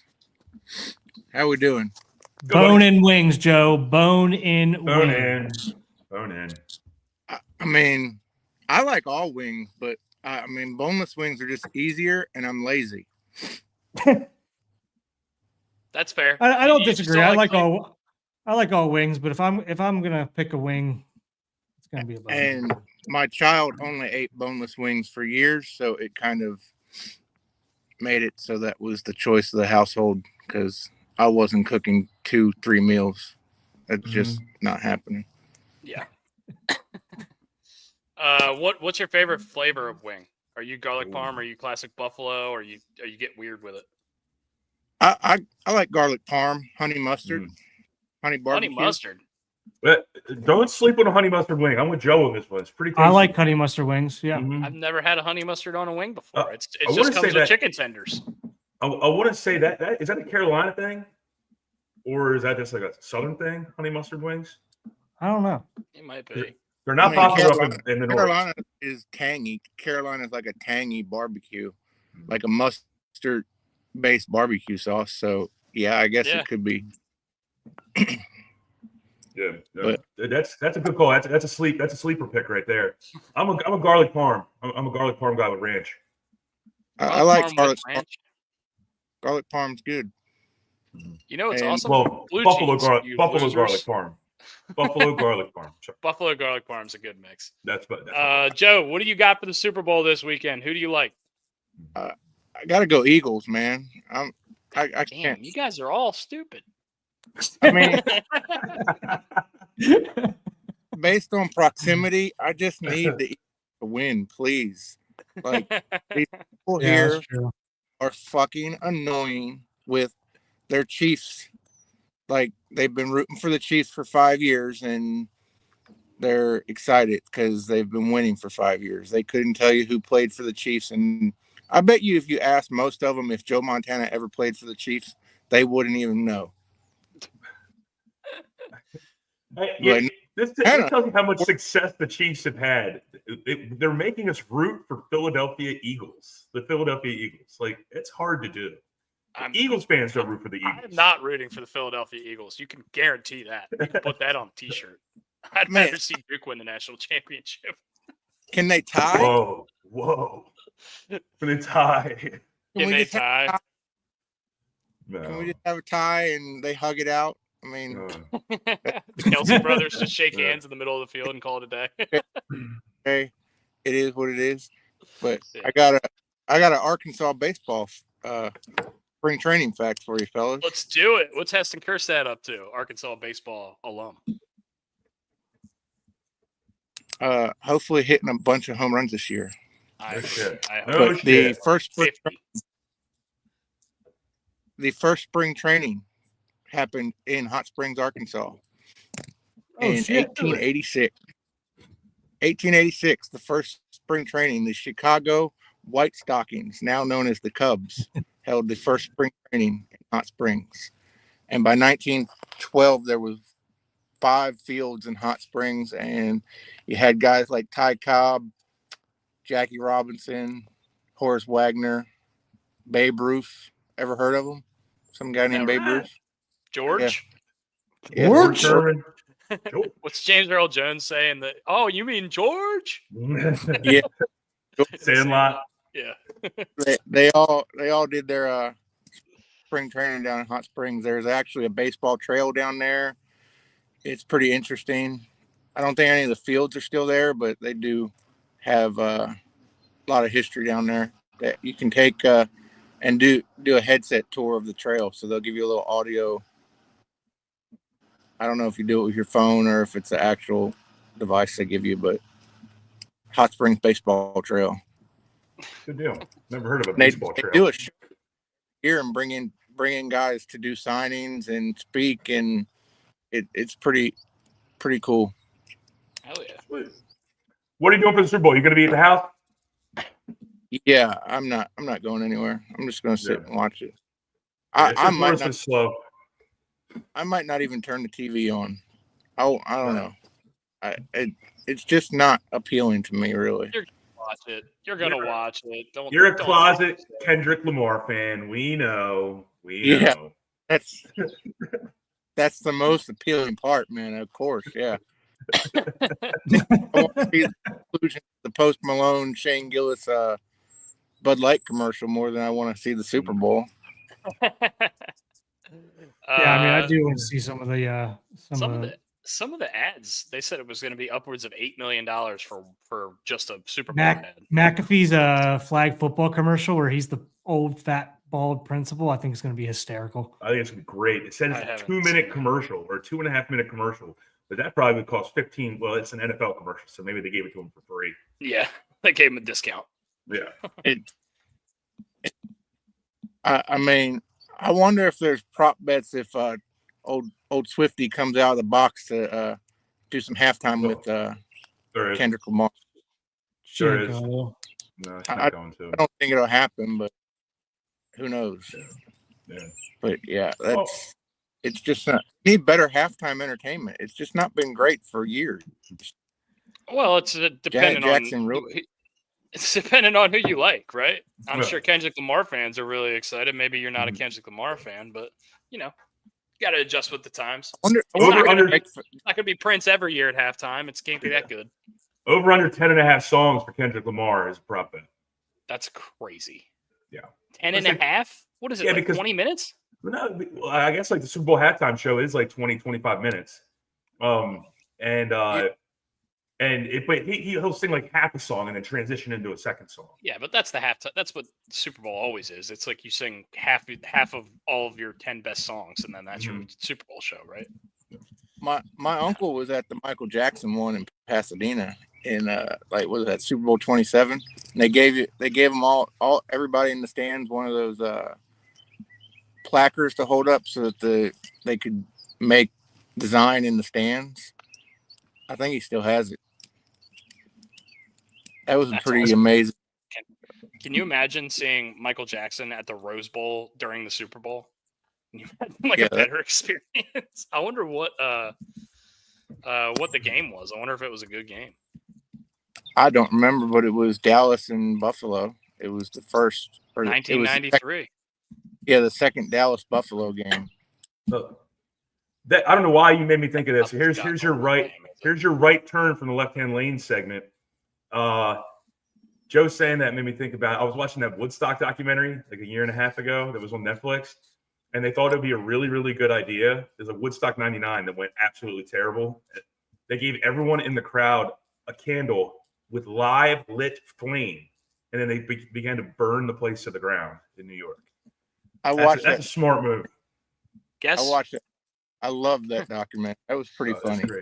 Guess who sang the national anthem at that Super Bowl? By the way, the Cowboys won that Super Bowl 52-17 under head coach Jimmy Johnson. Tell me that's Whitney Houston. Tell me Whitney Houston sang the fucking national anthem. It is not Whitney Houston. It's Garth Brooks. And guess who did he bury the bodies out there? Guess who did the coin toss? Somebody who buried the bodies. OJ did the coin toss. Oh my god! So we got body barriers. Yeah, Garth is in a rough spot right now too. Yeah, there's some. Yeah. Where are the bodies, Garth? Where are the bodies? Line was Cowboys by 6.5, and they won by 35. Anyway, Joe, thanks for coming on, man. We got to get Antonio on here. Wait, do we have an? Oh yeah, we did get the Arkansas fact. We got the Arkansas. Yeah, there was a documentary about the spring training too. It's called. I'll definitely watch that if that's on. Tell me what it's on. No. Boys of Spring documentary. I guess it's on most streaming platforms. Okay. Boys of Spring. Put it in here. All right, Joe. Well, thanks for coming on again, man. I appreciate you. I hope you have a great weekend. Enjoy the Super Bowl if you watch it, and if you don't, and just enjoy your weekend and have a great weekend, man. Yeah. Right. I almost turned the truck over earlier today, so that was fun too. Ooh. Well, glad you didn't. All right, Joe. Thank you again. We're gonna bring our buddy Antonio on. Antonio, what's up, buddy? Hey, man. Hi. Hey, buddy. How you doing? How you guys doing? Good, man. What do you got for the Super Bowl? Who you taking, and what's your score? I got the Eagles 30-20. Okay. Wow, 30-20. Everyone's going Eagles. Dusty, you're the lone wolf here, man. It's fine, I guess. I guess it's fine. Antonio, what are you looking forward to most? Who do you think is going to win the MVP of the Super Bowl? Jalen Hurts. Jalen Hurts. Wow. Okay. I hope so. Are you watching the game at your parents' house, or are you guys going to a friend's house? I have.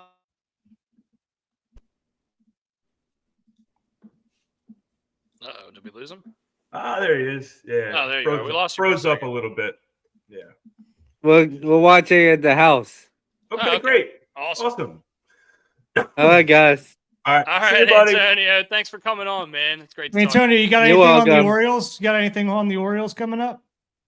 You ready? Yeah. Spring training. You ready? Yeah, I'll be there. When you going? March. Do you know when in March? I'm not sure. Okay. Oh, okay. Brian, figure that out. We might be down there as well, so we'd love to link up with you if we're down there at the same time. Yeah. And see you. Okay, guys. All right, right, buddy. Antonio. See you, Thanks man. for calling in. We appreciate you, man. That was Antonio. He is the best. Oh, he's great. He's great. Yeah, guys. Hold Super on. Bowl Sunday. All right. Super Bowl Sunday. And we have come and gone on another NFL season. It does not feel like it feels like week 1 was 2 minutes ago when we were hanging out at Mr. Sean Foy's bachelor party, Yeah. watching I know. watching right? that first game of the year and watching Isaiah Likely's toe land on that chalk. What a memorable season. It's sad always at the end of the NFL season for me, but it does mean March Madness is coming up. It means the Masters is coming up. And most importantly for us, it means spring training is right around the corner. And we're going to get to watch some baseball, which is our bread and butter on this pod. Brooks has got something. What do you got, Brooks? What's up? I'm pulling something up. Okay. By the way, Tiger Woods has committed to play next week at Torrey Pines. Tiger Woods will be playing golf and teeing it up in professional fashion for the first time since, I believe, the British last year. Sounds about right. Yeah. So good for Tiger. See how this is going to show up. If not, I'm going to do a different one. March Madness, go Hogs. Are you guys going to make it to March Madness, Joe? Sorry. I don't think so. That might be Coach Cal wins the NIT in his first year kind of Oh, wow. thing. Sorry, Joe. I had to, man. It's been a struggle for you guys. We didn't even talk about Maryland blowing that game last night, by the way.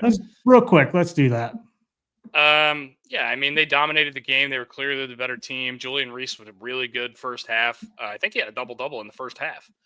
And Derek Queen and Julian Reese were just doing whatever they wanted in the first half, and then all of a sudden in the second half, it just didn't seem to go that way anymore. Wow, here we go. Look at you guys both well above par here. Yeah. This is our final scoreboard. If you guys are listening to it, it's up on the screen here. But our final pick scoreboard for the year going into the Super Bowl, Brooks 123 and 102 with 3 pushes. We all have 3 pushes. Brian One of them was in the Rogers, playoffs. yeah. Brian 119 and 106, and me at 105 and 120. I was Loser. really not doing well. Loser. These picks. You made So a I pretty lost good no matter what. comeback though. Yeah. We should make the Super Bowl worth 50 because if the Chiefs win and the Eagles lose, you guys are all going to be real sad. But yeah, it was once again great season. Can't believe I missed Comment. Matt. We'll send this out as a post. Please comment your what you think Dustin's punishment should be. Yeah.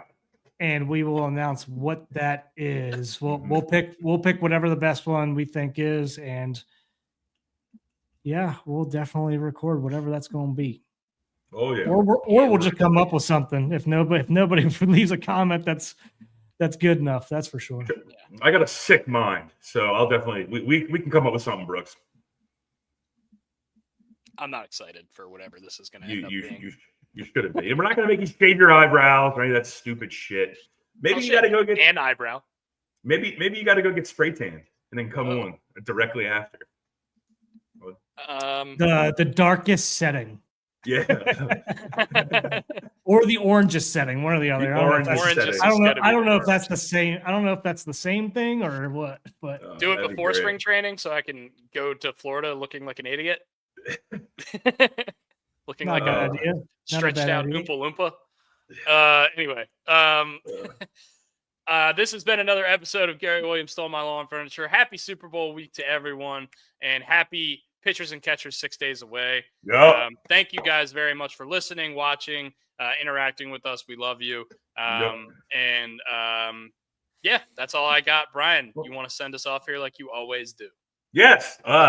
Say it every time I do this podcast. I got two friends that love me, and I love them very much. Take care of each other. Talk to people.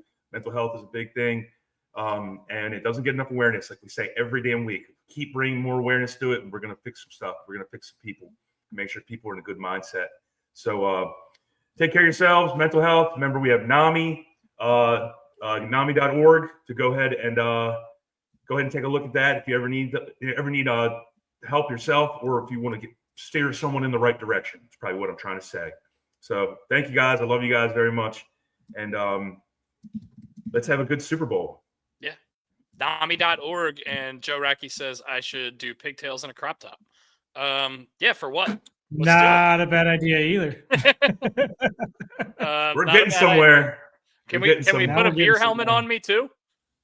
Can we put one of those beer helmet things? I mean, I have ideas. I'm feeding into this. I dig it.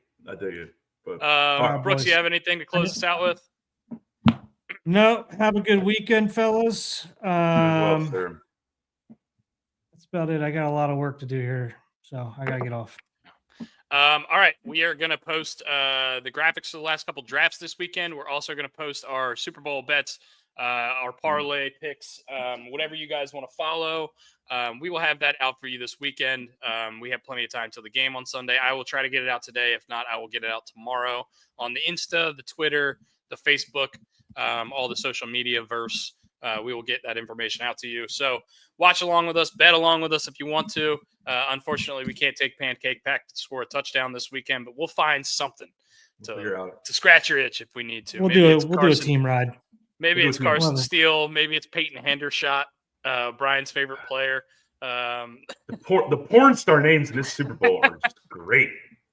But yes, anyway, thank you guys for listening, and we will see you on Monday. All right. See you guys. Be good.